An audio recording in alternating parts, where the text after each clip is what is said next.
பல நாள் திருடன் ஒரு நாள் அகப்படுவான். சுயராஜ்ய கட்சியாரின் நிலை நாளுக்கு நாள் கேவலமாகி வருவதை பொதுமக்கள் நன்கு அறிந்து வருகின்றனர். சுயராஜ்ய கட்சியினர் அரசாங்கத்தோடு உறவாடும் எண்ணத்தோடுதான் தம் கட்சியை தோற்றுவித்தார் என்பதின் உண்மை இப்பொழுது வெளியாகிவிட்டது.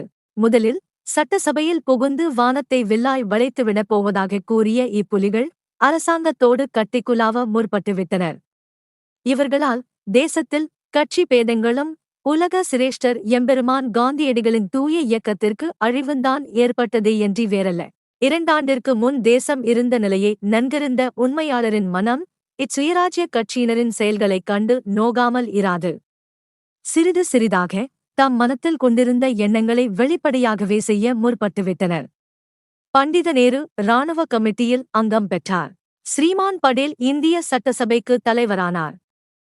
மீண்டும் நேரு, ஸ்ரீமான்கள் கெல்கார், அரங்கசாமி ஐயங்கார் மூவரும் கோர்ட்டு அவமதிப்பு மசோதாவை பரிசீலனை செய்ய ஏற்பட்டிருக்கும் கமிட்டியில் அங்கம் பெற்றுள்ளார்கள்.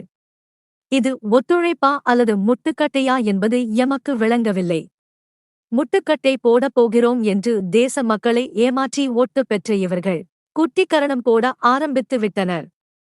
இன்னும் எத்தனை கமிட்டிகள் ஏற்படினும் அதிலும் அங்கம் பெறுவதற்கு சிறிதும் மறுக்க மாட்டார்கள். மிதவாதிகளும் இதர ஒத்துழைப்பு கட்சிக்காரர்களும் தங்கள் கட்சிகளின் யோக்கியதைகளை பொதுமக்களுக்கு வெளிப்படையாக கூறிவிடுகின்றனர். பொதுமக்களும் அவர்களின் யோக்கியதையை நன்கு அறிந்து கொண்டிருக்கின்றனர். சுயராஜ்ய கட்சியினரோ தங்களுக்கு இருக்கும் மோகத்தை மறைத்து பொதுமக்களை ஏமாற்றி வருகின்றனர். உண்மையே அறியாத பலர் இவர்களது வார்த்தைகளைக் கண்டு மயங்கியும் விடுகின்றனர்.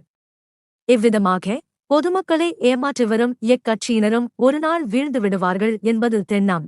பல நாள் திருடன் ஒரு நாள் அகப்பட்டுத்தான் ஆக வேண்டும் என்பதை சுயராஜ்ய கட்சியினர் உணர்வார்களா?